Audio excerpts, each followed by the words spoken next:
Outer Orange. Greetings, my lovelies, welcome back to the video. We are here now with Divine Z. This is the set 2. It is dropping for us, I believe, in like 2-3 weeks or so. So I thought I would go on deck, Sander, the homie. I absolutely love going through these. So we're gonna go ahead and get started with Dragon Empire. You just kind of go down, but I definitely don't know Dragon Empire, so that's the one we're gonna start with first. Let's go. Overlord honestly is kind of the same flavor of just, you know, play the normal cards and you play a couple really good cards here that are just been coming out. They are playing the new Overlord. This is the new order. It's apparent, it's supposed, I can't remember its exact word for word, but it is really good. It's like really good card to just kind of throw in. So the Regalia's piece, we still run defensive roar here and there. I don't think this list is running it, but it is a common deck thing to run. And obviously we still have the cats as well. They're very popular picks. So yeah, there's also this version of it. So yeah, definitely the new card to be coming in. So people have been jumping back on Overlord. A couple people, not too crazy, because you know there's other popular decks. We have Bob Sagara, should be about the same, to be honest. I think there's just the grade 1, but that one's a little bit old now. But yeah, it looks about the same. Then we have Tamayura. Tamayura has been performing a lot more recently over in JP. Don't really know how much that's going to translate over for our side. I don't think much has changed with this deck aside from this card, but it's been kind of the same. But they're still running, see that defensive roar, they're just a very popular card, just kind of throw it to decks. We have a single Gan Diva that I believe this is still with the restriction here, so should be about the same from what I'm seeing. We still have the one guy, but I think they got a little touch of support here and there, so it's kind of showing its way here and there. Deck's still good, you know. If you pop off, you pop off, you know. Then there's a bunch of Shirnui. Funnily enough, this is Shirnui with the restriction activated. This is with the restriction being that you have to do the ride, the proper ride that comes with the deck set basically, and no over trigger. Well, actually, no, specifically no Dragon Empire over trigger. I have to be specific on which one to talk about here, but they're running the blue OT instead, and they're still performing. We see quite a few results here, so you guys can go through that. Varga being the baddie of this set is definitely the popular one. This is definitely probably the most popular deck that everyone's been kind of on. There's so many lists of this deck performing, so you guys can just kind of run through these. I am not a big Dragon Empire person, so I don't know what some of these cards are. I know what some of them do, like the Varga support. The other stuff I'm kind of a little bit more clueless on. I see Blue OT is definitely the more popular pick still amongst the over triggers that you would choose. I'm actually just interested that people don't run the Dragon Empire OT, as I believe it do. But hey, I guess people just are like, nah, I don't want to run it. And then we have this this new guy here. This is kind of, I don't know if we're getting this anytime soon, but this is the special ride line. I remember when I was reading it, I thought it was really interesting. I was like, dang, I would actually be interested in playing Dragon Empire, but it's an exclusive ride line. I don't even know if we're gonna get it. We probably will, but we don't actually know. But it looks really cool from what I saw. MOB, it got the new blaster blade. We got a little bit of an errata, but it's still really good with this deck. So it's very exciting to see sort of how this performs. Obviously, we still have the dog here that you guys can't see. It's hiding behind my cam here. I'm hiding the best card in the deck. Boom, there it is, the doggy. There's Youthberg being Youthberg. Honestly, it's still about the same. Have some blue art. This is without the dog. So honestly, this deck was already doing a lot of good stuff. So I'll be honest, I think it's fine without the dog. I think it's still a very well performing deck, and it'll still continue to perform well because the deck just does a lot. And then the dog just said do more, basically. But here's without the dog. Some people are running the secular guy. Then we got Maple back, you know, just the usual kind of tier flavor, which route you want to go. If you want to go to order route, if you Razo is a very popular pick amongst the Keter mains right now. It's a deck people have been really enjoying it. As people have been calling it, it's Keter pile of the deck. You basically just want all the good Keter cards and then just slap the Razo support and you're good to go. This one's running the order variants. It's just a very popular pick, the grade 2 with any order. Every nation has access to these right now, so they're very, very popular choice amongst players right now in the overdress world. Some more Raziel here, and then we have the new, this is the other Keter card that basically has like extra perfect guards in the deck off of perfect. This is the blind angel deck that a lot of people have been really enjoying and definitely hyping up because of the anime. Also running the dog. You'll notice every Keter deck is going to run the dog with the exception of Blue Art because it's restricted in there, but the dog is just that good. Got Brigade Sarah Snow is actually really good. It's got the restander now. And I think this restander is kind of insane. Also, cards like these are really interesting in this deck now because you can, a lot of people call cards from deck and do all this stuff, especially Keter, and you can just go, just rest that. I don't want it, just rest it. Or even a Luard, you know, they call some cards, rest that too. I don't want to see it. If you have like 2 of these, it's kind of funny. It's kind of like a control-esque approach. I really dig it. I like that. And then obviously still running the main staples here. This card's really good as it avoids retire, and then this card's just insane. This is the best grade 4 searcher by far out of all the ones that we got access to, because this one has a Carry Blast, imprisons something, and also gets your grade 4. It's just good stuff to card. It does everything you want a card to do. Now I think this deck's actually gonna be pretty annoying to face into. I think it's definitely like a little bit of underdog right now. And then we have Orphist. Orphist, I don't know exactly too well about the new card. I think there's like 1 or 2 new cards that it got. I believe it's this card, another card, but this card's really good from when I read it. I haven't read it in a while, but this card definitely I think makes the deck better. I just don't know if it makes it, you know, better than, you know, like all the Varga stands and all that stuff out there. But overall, I'm really excited because I really like Orphist. And I haven't been touching it, and I really miss it. I hate to admit it, I'm just not a mask enjoyer. I'm really not. It feels gimmicky to me. It's good, like, trust me, but it's not a mask enjoyer. Got a bunch of Ava. Ava did get the new monster promo. This card's actually just disgusting. I read that card and I was like, man, I want to play Ava again. Unfortunately, I had to drop the deck because I just had too much. And Divine is getting pretty expensive. I had to kind of, you know, trim down a little bit here and there. But I do believe that this is a really fun deck to play. I might end up picking it up again as long as this card isn't like the wall's expensive. There are some reprints that kind of happened that helped a little bit, but the Common Rusher is back to being very pricey. So I'm not trying to do a market watch here, but I picked up one for Graffiti and I was like, oh my god, I went up again. And I was very sad, but I'll see. I really want to pick this deck up again, but I'm just not sure if it's worth it, especially since I'll probably be playing Zorga. And I do think Zorga is very powerful, and it'll just be significantly cheaper for me to build that because I already have everything.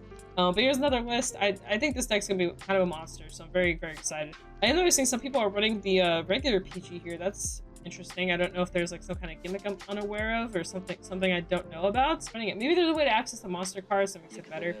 Some people are running the monster. I guess I know what it is. So basically, this card right here gets you grab these. It lets you grab them. The downside is you have to like discard a card mandatorily no matter what. And I will say the situation comes up a lot more than you would think it is. This is coming from a very pure, hard.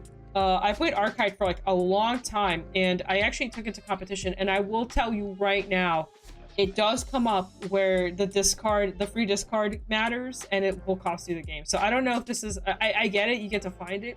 It's another deck then, but I don't know if it's worth running it. Now I will say, if Ava really likes this card, if it works well with Ava's deck, just in general, maybe this is okay. But I'm gonna be honest, it's rough. It's rough. Like it's probably my least favorite part is the fact that they're so good, it's so bad at the same. Velstra, I'm gonna be honest, Velstra feels like a calculus deck to me. This comes from someone. I finished calculus. Don't get me wrong. Oh, holy crap! I just stared at this deck. I was like, I don't know what's going on. I don't know. People just tell me effects. I just pretend that I know what they're saying. I'll read some cards here and there just to make sure they're not like completely bluffing out there. But I'll be real.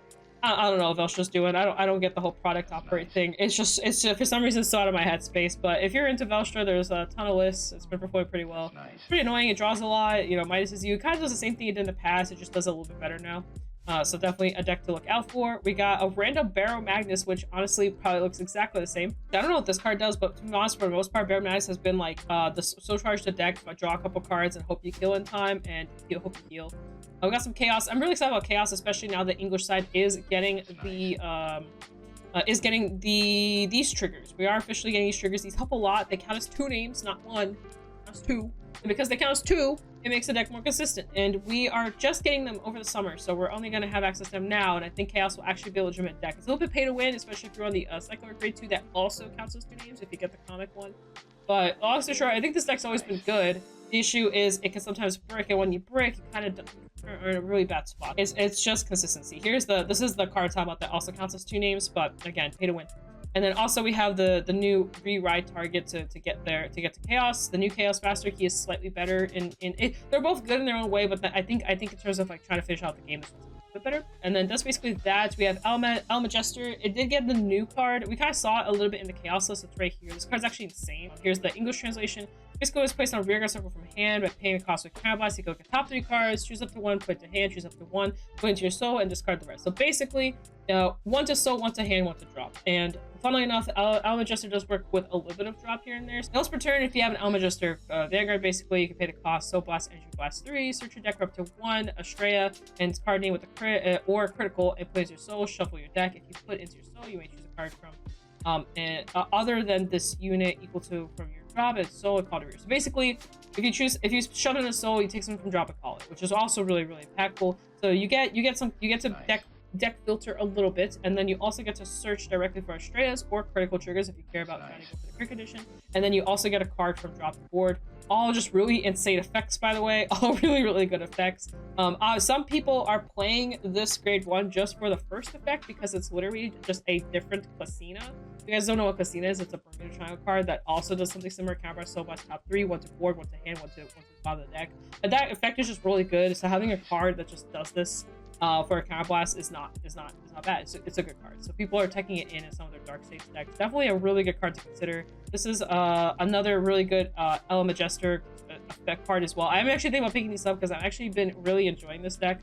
And if there's something that if there's a way I can make this deck work, I might consider playing it. Because here's the doll deck. Now the dog deck doesn't change too much. It did get one card that's new. It's this card right here. It's not that great.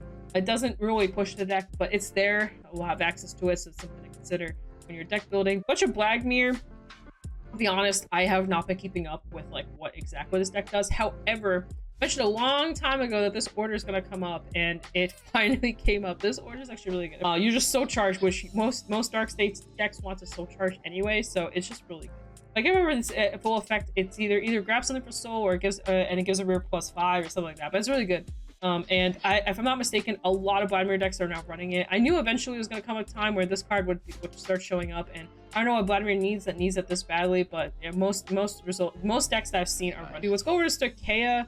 We got Leonore. Leonore shouldn't really change too much. It should be about the same. So if you just don't want to touch Divine, Leonore is a really good pick to go after if you just don't feel like spending a lot of money. That's very understandable. We got Lascria, which is the bug deck. I think this deck's insane. I didn't realize this deck was a 5-attack deck, and they get some new cards too that makes it even better. Then you want to play multiple blitzes in the turn. This deck does go into time, unfortunately, and time has been a very big discussion over in the Vanguard community recently, as they've been changing the time rules a lot recently. So we'll have to see sort of, where this deck falls in the long term, because this deck lives for forever. I'm not gonna lie, the restander goes crazy though. The restander is so annoying in this deck. I didn't know this deck was a 5-attack deck. Then we have Zorga. A lot of Zorga. I'm gonna be honest, I still need to test this deck. However, I have read the cards at least. I kind of understood. A lot of people are really debating on this Headhunter abduction thing.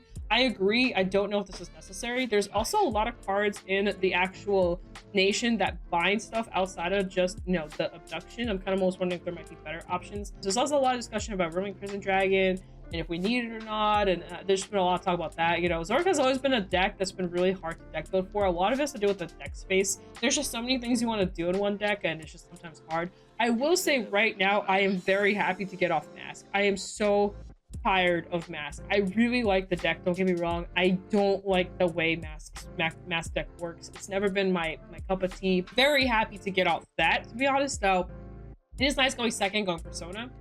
And I will say that's gonna suck losing, but I am very happy to just, exist as a normal player again. Here's the Roaming Prison Dragon. Some people are running both the 2 and the Roaming Prison Dragon. Again, I don't know which route's better. This guy gets huge, if I remember correctly, and actually the board state just gets Ginormosaurus Rex. I find it hard to believe that you want to completely cut roaming, but I also understand just for deck space wanting to cut it. But I guess we'll have to see sort of where that goes. But it's a very popular, probably gonna be the best deck in Stakea. It's not quality. I missed the quality. We tune out. There is quality. I think if you're gonna play a very heavy blitz deck, you might as well play the Bugs version. But if you just really want the waifu, then you play the waifu thing. Just keep in mind the ruling on this card. It's a little weird, but this is like the biggest controversies when people found out the ruling on this. And I was like, man, Plexus suck. But basically, it only gives 5k power to the cards that are present and not for the whole turn. It's for Lyrical. I think Kyrie is actually really good in this set. Depending on how you build it, you can go to Order build, which I definitely recommend, which is the Stagger build. Unfortunately, Stagger is expensive. You don't have to go this build. It just makes the deck better. You can run the Ballista right line, basically just gonna go crazy. The deck just draw. You want to see units like normally it's as much as possible. That's where Stagger comes in, because Stagger top 5 falls something if you play in order, and that's super important because this deck bricks like crazy when you're not holding normal units in your hand. That's why the Stagger package is really important. Something I was starting to realize when I was playing without Stagger, just how important Stagger is. Prestige is really good. Obviously, we got the Restander. We got the Kyrie exclusive card right here that goes into slow and then bounces cards back in hand. The Lyrical pile, the Lyrical grade 2 pile, the grade 2s and Lyrical are just so good. It's just so hard. Obviously, I see we got a little touch of that grade 3. I believe this is Forbidal in the back here as well. Forbidal is also really clutch. I love this combination. Going Forbidal into this and this is just such a pop off. Like it's just free cards to hand, free cards to board, and they all draw you cards, they all get power. It's just a really, really disgusting combination. 4-bit obviously rocking Stegra. We have Kilka. Now Kilka is probably one of the hardest decks to pilot in my opinion in Lyrical currently. I mean, I could be wrong, but personally it's just how I feel. I think this deck's very hard to pilot because there's so many micro decisions that have to be made between your turn 0 to your right up to 3, because you're looking at top 5, you're declaring grades, you're constantly trying to filter, trying to make sure you actually hit. And that can be very scary. We do have this new card that very much helps this deck. Like she bounces cards back to hand. You can aggro and then bounce things back. And this deck has definitely been like a really niche pick, but I also think it's really good. Now with the new grade 3 that lets you play 2 orders in turn, you're drawing a ton of cards, you're filtering through your deck. Like there's just a lot this deck does. The downside to it is that you really need to make sure you're making the right decisions at the right time. Have attack deck. It's not restricted to anything aside from playing orders. So you could be on grade 3, your opponent could be on grade 2. You're still doing everything you want to do, and that's probably my favorite part about decks like this is that you're not restricted to your opponent being on whatever grade they're on. So you can actually choose to go first, not worry about like having to go second. And most people like to go second, especially stride decks, so it kind of saves you that part. You can just go first anyway and just go crazy. Definitely a very sleeper pick in my opinion, and she is very good. I don't know if she's like strong enough for this meta or not, but as a deck on its own, it's a good deck. So as we know, Fennel has been performing pretty well. I've been a really big fan of Fennel. I think Fennel has just it's a really easy deck to build, and it's just strong.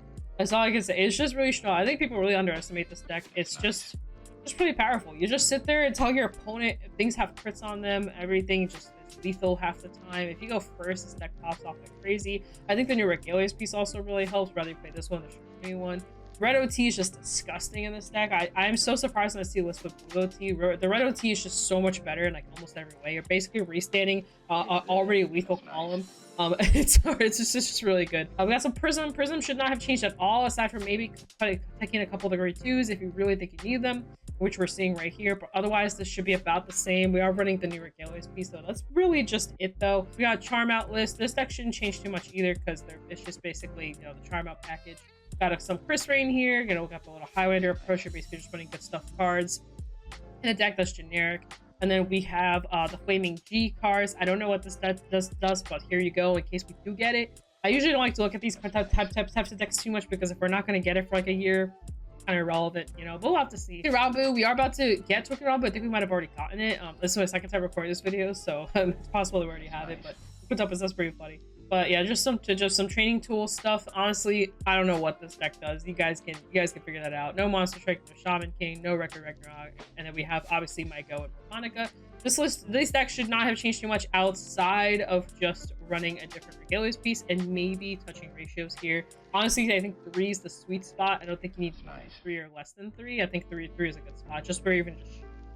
You'd rather run this than like one of these orders which you work on. Of course, you want to run the grade 1 and the 2 and the 3, but instead of running extra copies of those, you might as well just play these type of thing, is my personal opinion. And then Morphonica, this deck is really good into Shiranui Loki. So is Mygo, but this deck's also really good into it. This deck pops off. It's just a little less consistent than Mygo, and that's its biggest issue. But once this deck pops off, it pops off. It's got restand, it's got guard strict, it's got big numbers, it's got a lot of drop zone to board stuff that it does. A lot of the cards revive themselves. It's just really interesting. There's a lot of deck thinning, like this grade 2 right here, deck thins. This grade 1 searches and calls cards. It's just different Overlord is the best way to put it, but it's more interesting Overlord. If you just want to play more interesting Overlord, I think this deck is way more interesting. Also, the restanding is really cool, and then also you can move your target attacks to a rear guard, which really helps, and also they gain resist. But yeah, there's a couple little things that they do. I will say Varga still wipes the front row, so you'll still lose it, but luckily enough, this deck revives so easily they don't really care about the front wipe. Oh, we missed a Greedon. There's one singular Greedon that made it through. Here's also a Greedon list.